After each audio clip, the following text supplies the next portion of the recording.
Hello, wrestling fans, and welcome to the show, and welcome to SE Scoops. I'm Steve Fault, and she is Ella J, and we are talking about money in the bank. We're talking about the good, the bad, the what the heck moments, and of course, we're going to have to decide at the end of the show, match of the night, and there possibly are a few candidates, but let's start with the good of the evening. Technically, this could be bad for some people, but Theory is now the man who holds the men's Money in the Bank briefcase, and he didn't even qualify to be in this match. Weird. A little weird, right? Yeah, you said that it might be bad for some people. I'm those some people. Yeah. I predicted it too on another show I was on, because when that TBD was still open, I was like, if Theory loses the United States Championship, I could see him as McMahon's protege, whatever. And Adam Pearce has been doing this weird thing to where he's kind of under the influence of all the people above him. I was like, oh, I can see Theory being put in last minute. I didn't think that he would be actually put in as the extra person after Madcap Moss became the seventh entrant, but I did see him being in the match. So I hate that I was kind of right. Well, once they announced, oh, we're adding somebody, I literally said in my call I was on Theory. Well, I hate that you were right. I hate so do I. You for being right. So do I, especially because this feels like it's going to be a waste of a Money in the Bank. Because, okay, right now, do you theoretically even see him beating Roman Reigns and or Brock Lesnar? The only way to win is a cash in. That's True. The only way. It's the only way. And I feel like we're in this like weird, I don't know. I saw like a story earlier about Stephanie McMahon having a meeting backstage. And then I feel like Theory could be like the 2011 Miz, where it's like, we have to make new stars. Well, how do you do that? You have to actually give this person everything. Put the machine behind him. Yeah. Theory, I don't want it to happen, but Theory beats Roman and cashing in, of course, so he doesn't like beat him, and then beat a bunch of people. Like, that's what you have to do if you want to make new stars, right? I mean, that's a good reference to 2011 Miz. People hated the Miz going in. Maybe it's one of those cases. As of right now, though, again, we're just off Money in the Bank, so we don't know what booking is like gonna be looking like going forward. Yeah. But Theory is coming into SummerSlam with the Money in the Bank briefcase with a lot of possible implications. But he's got to be fighting John Cena, I'm assuming, right? At SummerSlam, you think? Maybe in the meantime, yeah. But also, I feel like they had a little bit of interaction on Raw, but there was no real setup yet. I think maybe he's just going to be running around with the briefcase and preoccupied with Cena in the meantime. Possibly. How they set this up, though, I don't know, honestly. Because heading into this match, I was convinced. I don't know why I knew already the women were going to be the first match, the men will be the last. I don't know why Money in the Bank always feels like that happens to these women's and men matches. They do. Yeah. And I was like, okay, well, what's the men's going to be? Is it going to be obvious that Drew McIntyre wins, so he holds on to it and cashes in at Clash of the Castle and has that match built up? I was like, that makes complete sense. So obviously, if it made complete sense, it doesn't make sense too. I didn't think Drew was winning. I honestly thought Drew was going to be preoccupied feuding with Sheamus in the match, and obviously Butch and Ridge would get involved. Obviously, Butch got very involved in there. I thought for me, there was only like 3 plausible options, that being the intrigue with the whole Sami Zayn thing, with the bloodline. I thought Seth Rollins was another viable option. He has that history with both Seth and Roman. He's cashed in on them at WrestleMania 31. And maybe Riddle, maybe. But what a curveball with Theory. Yeah, this reminds me of when Brock Lesnar moved. Ali's about to win Money in the Bank, and Brock Lesnar showed up. Yeah, well, you saw that moment. I think Seth Rollins was stalling for a moment before Riddle came back up. It looked like Seth was about to win, but I think he was stalling because obviously that wasn't the finish. It was Theory. Man, Seth Rollins did feel like he was not in the match as well, which I thought was bizarre. I felt like, I don't know. The women, I feel like everyone got something. Yeah. The men, it was like, let's just beat up Omos for like half the match. And that's great too, because for a long time, I still feel this way about Omos, though. If I had to interview them, I wouldn't say this to his face, obviously, in a Zoom call. But I'd say, like, hey, man, like, you just, like, replaced the great Khali. Like that, you're the emergency when they need a big man to look intimidating. Like, oh no, tonight, Drew McIntyre, you were being mean to Adam Pearce, so tonight you have to fight Omos. And it's like, oh no, one of those moments. I think there's going to be a lot of grievances from the Money in the Bank competitors. I mean, Sheamus and Drew already have grievances with Adam Pearce that we've seen on SmackDown. I think Adam Pearce is going to be getting a lot of flack from a lot of these Money in the Bank competitors, and rightfully so. I mean, he's been kind of under the influence of Paul Heyman and the Bloodline. That's so true. I don't know, but then also I don't know. There's also the possibility Theory could be cashing in on Roman. I don't know. It complicates things, I feel like. But Adam Pearce is going to have something to do, I feel like, with this cash in and all of that when it happens. Probably. He was controversial around the time NXT women were about to win the women's tag team titles, and then they suddenly made their own, blah blah blah, all that stuff. It's weird because Theory really is my what the heck more than my good. My what the heck is really Theory being like, hey, he's added. Hey, he won.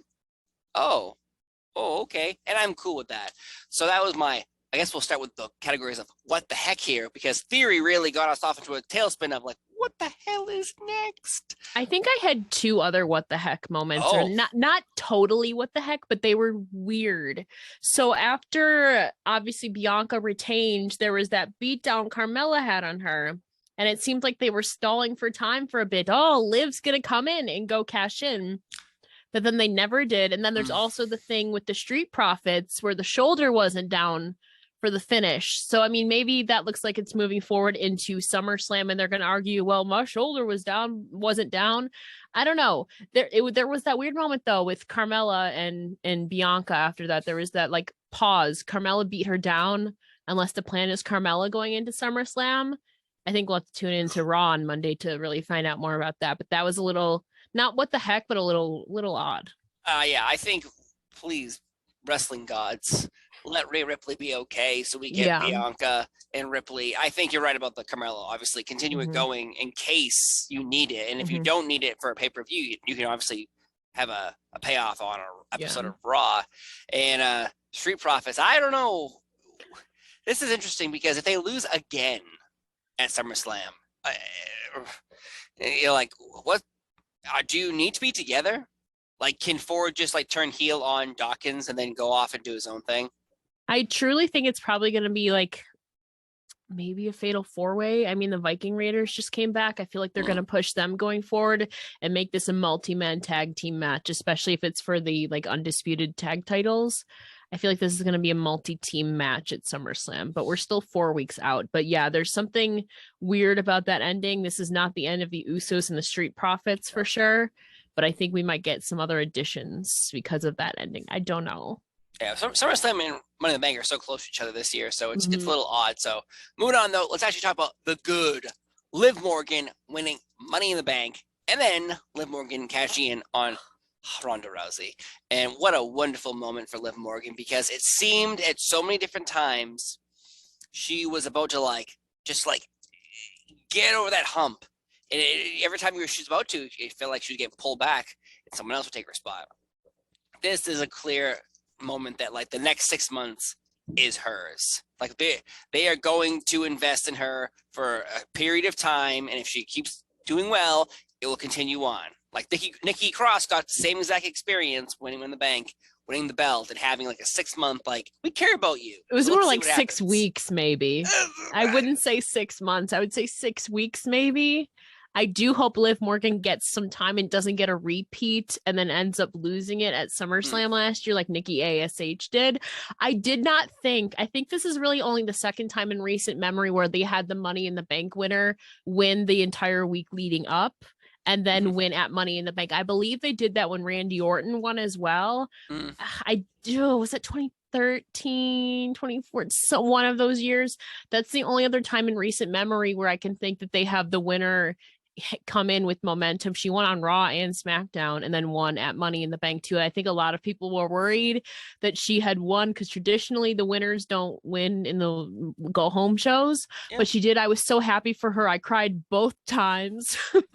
My friends can vouch for that. I was I wanted her to win, but I truly did not believe that she was winning because I think, like you said, she has had plenty of opportunities, but she's lost every time that it's Yes. counted most. She lost at day one. She lost at number one contendership. Leading up to the Royal Rumble. They lost at WrestleMania for the tag titles. Yeah. But I mean, she's beaten Rhea Ripley, Sasha Banks, Alexa Bliss in singles competition, but she's lost every time that it's counted most. And so for me, that is why I didn't truly believe that she was going to win here. Yeah. But I'm so happy that I was wrong and that she did. Me too. She came in emotional. She was visibly like emotional before the match even started. And I was like, is girl winning here? No and kidding. She did. I truly still don't believe it. I still feel like it's like a fever dream or something. And then after that, I was praying that she'd cash in on Ronda, and she did. She did. I know. Thank the wrestling heavens. I know. That's what I said. That's what I said. I'll put my party hat on. Honestly, I thought too maybe Ronda might turn on her, but she didn't. Yeah. True. Let's move on to the bad, though. The bad was them teasing a video that made me very hopeful, that Bray Wyatt was going to return. But then everyone was sleuthing using their skills as finding, Dudley Boy glasses, Hardy Boy armbands, Kurt Angle medals, Latino heat. So clearly people are suggesting Edge is coming back. So I'm angry at the WWE for giving me hope. It was, I think it was the gold medal that sealed the deal that it wasn't Bray Wyatt. Yeah. That it's Edge. I mean, never say never. We've seen crazy things happen in pro wrestling this year. I don't think that's a bad thing necessarily. I think it's cool that it's bringing in an intrigue and like, I don't know who Edge is. I think Edge might feud with Judgment Day. But like, would it just be Finn Balor? I mean, Rhea Ripley's injured. What does Edge's path to SummerSlam look like? I don't know. I mean, he has to be doing something. I don't know. And what is he going to look like? Because he shaved his head. He had this whole new attitude. Is he going to come back? I mean, he's presumably babyface again after getting kicked out of Judgment Day. He'll be wearing a giant wig. Is he going to come back with Metalingus? What's going to happen? It all just happens so fast. White beard like Gandalf. Yeah. With Gangrel by his side. Also, I mean, to be honest, if that was like the baddest thing, if that was the baddest thing outside of Theory winning, I don't think this has overall been a bad pay-per-view. The one blip for me is just Theory, to be honest. The rest I was perfectly fine with. Yeah, well, it's true. So you're saying your bad is my Theory. My anger towards a false video giving me hope. That's what I think. I'm going to listen. You say your answer, but I'll leave it okay. Let's go to the match of the night, though, because I don't think it's the men's Money in the Bank. Because I just felt like it was. I don't know. I enjoyed it, but I felt like it was just throwing things at me, and a lot of it was at Omos. It might be the women's ladder match for me, at least. It's Money in the Bank. It's hard to say it was Theory versus Bobby Lashley. I don't know. Like, I think there was a lot of cool spots in the women's Money in the Bank, but also there was a lot of I don't want to say botches, but just weird execution of some stuff. I mean, Shotzi got busted open. There was some rough spots with the ladders and all of that. The one ladder was literally twisted and they had to change the ladder. I think overall the end result was what made it. Obviously there were some cool moments, but I feel like some of the weird spots kind of took away from that a little bit. I do think obviously overall the Usos and the Street Profits were good. It was a little slower pace and it was long and it was a great match overall, but the ending was also kind of weird with the shoulders. I don't know. This is a tough one. You have to pick one. Those are the rules here, okay? Oh, those are the rules. I don't know, to be honest with you. I think overall it was a good pay-per-view, but for me there wasn't one match that was bam, match of the night. Each of them I feel had their own little thing that took away from it a little bit. I don't know. I do not accept your answer, but we will I don't know. Allow it. We will allow your answer to stand. What would you say? I'm saying women's. I'm saying women's Money in the Bank match because I always use it as one of my friends who used to watch wrestling asked me, "Oh, Money in the Bank was on. What match should I watch?" I don't pick like Yeah. again. Street Profits versus Usos was good, but is that something you want to show someone who's trying to like gauge what's happening? Now you show them something with people falling off things and crashing through things and beating each other up with weapons. So for me, women's Money in the Bank. I think I mean that would probably be my answer too if I had to pick. I think obviously it was good overall. There was a lot of high flying action, but there was also some moments where it was like, oh, a little bit scary. But overall, I mean, Liv Morgan winning it, I think was a great moment for her and a lot of for the fans' investments. So yeah, I would say women's Money in the Bank then too. There you go. There you go. See, I forced it on you. On this show, we also do the thumbs up, thumbs down, thumbs in the middle. So you put your hand like this to your camera, and we on 3 count, we decide if we give Money in the Bank a thumbs up, a thumbs down, a thumbs in the middle. Here we go. In 3, and 2, and 1. Beep. Oh, wow. We'll keep it. You're one of those people. It would have been this up until the last match. Wow. Would have been this. I enjoyed it. I had a fun time. I would say 70. I would say 75%. Okay, can I do like in between? We do allow. Can I do like in between? I'll allow it. I would do like 75%, like in between this and 50%. I would say like 75%. You know what? I'll allow it.